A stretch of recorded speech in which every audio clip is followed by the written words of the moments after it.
जे देखले रही एक दिन तो पूरा पाकी कीचड़ रहे। आज देखी कितना खूबसूरत लागत है। हई रामना मैदान देखी, हई मंच ओने टेंट बनल बा, एजा से ओजा तक कुर्सी लागल बा। इतना आदमी आई हैं कि भर जी कल रामना में जलेबी मिठाई के ऑर्डर भइल बा। आरा तो कल फुल रही एकदम। आई सब झंडा देखी, रामना मैदान में झंडा तोलन हो जा बहुत खूबसूरत झंडा फहरी यही पर देखी सब है कितना ऊंचा बाटे आ कितना बढ़िया लगी जब होने से आदमी देखी है चारों बगल से तो कितना सुंदर लगी। देखिए टेबल भी लागल बाटे बैठे खातिर, बड़ा बड़ा अधिकारी लोग बैठी यही पे। नमस्कार, रउआ देखा तनी भाई सब भोजपुरी हम आनंद चली एगो अलगे आनंद करावतनी है रामना मैदान में। कल झंडा फहरी जौन की एक दिन देखले रहे कि खूब पाकी कीचड़ रहे। आज देखी एजा के नज़ारा का भइल बहुत खूबसूरत लागता। चली देखावत तनी रामना मैदान के। देखी यही पस आगे से न बोलो जी, यही पर से डीएम जितना लोग हो यही पर से भाषण दी। वह तो बतिया हम आई है। देखी कितना खूबसूरत लागता रामना मैदान। आज देखिए कितना खूबसूरत लागता रामना मैदान। देखाओ हो कितना बढ़िया लागता है। जे देखले रही एक दिन तो पूरा पाकी कीचड़ रहे। आज देखी कितना खूबसूरत लागत है। हई रामना मैदान देखी, हई मंच ओने टेंट बनल बा। देखो हई लाल पियर हरियर अपन तिरंगा के रंग एहिजे बाटे। काल फहरबो करी आ काल भाषण होई। सारा होमगार्ड जितना लोग रही एहिजे परेड करी लोग, हैजा से डीएम उएम भाषण दी लोग। हई मंच पर काम चल रहा बा, सज रहा बा एकदम खूब बढ़िया से कि काल इतना खूबसूरत लगी है जा। जब पब्लिक जुटी देखे खातिर तो इतना खूबसूरत लगी कि कुछ कहे लायक ना। देखिए एजा एकदम सज रहा बा मंच। कल इतना खूबसूरत लगी। देखाबो हो मंच के कितना बढ़िया सज रहा बा एकदम। हई देखो तनी हई टेंट, एजा से ओजा तक कुर्सी लागल बा। इतना आदमी आई हैं कि भर जी कल रामना मैदान।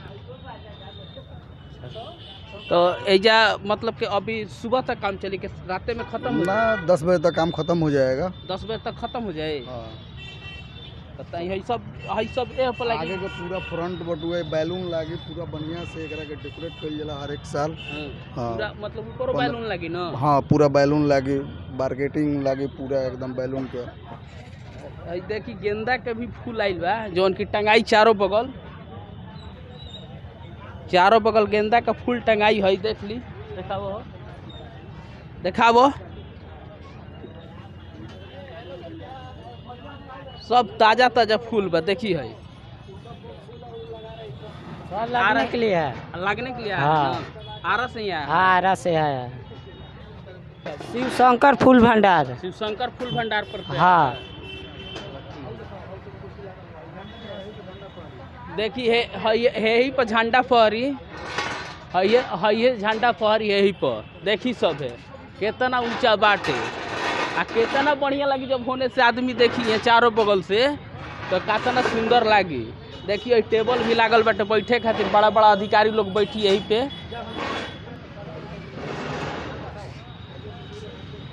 देखिए ऐसा सब हैजा से होजा तक कुर्सी लागल बा। कितना बढ़िया लगी जब एजा झंडा फहरी तो कितना बढ़िया लगी। देखी तो हई पूरा हई अपन तिरंगा के कलर से अथी कइल गइल बा, हई बाउंड्री दिल गइल बा। तो हई देखिए ई सब बढ़िया कितना अच्छा लागता, इतना सुंदर लागता। तो देखिए कितना बहुत सुंदर लाग रहा है।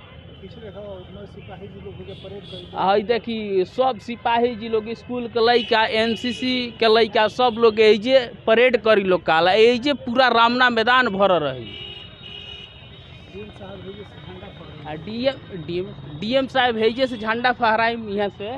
देख ली बहुत ऊंचा बा, 40 फीट ले लमसम होई। सब पदाधिकारी लोग एजे रही, एजे बैठी लोग। जिलेबी मिठाई के ऑर्डर भइल बा। आरा तो कल फुल रही एकदम। आई सब झंडा देखी रामना मैदान में झंडा तोलन हो जा बहुत खूबसूरत लगी। हमरा चैनल के प्यार दुलार बनैले रही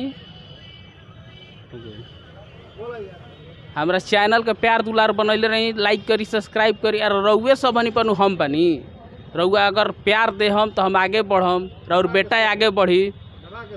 दबा के शेयर करी, लाइक करी, कमेंट करी।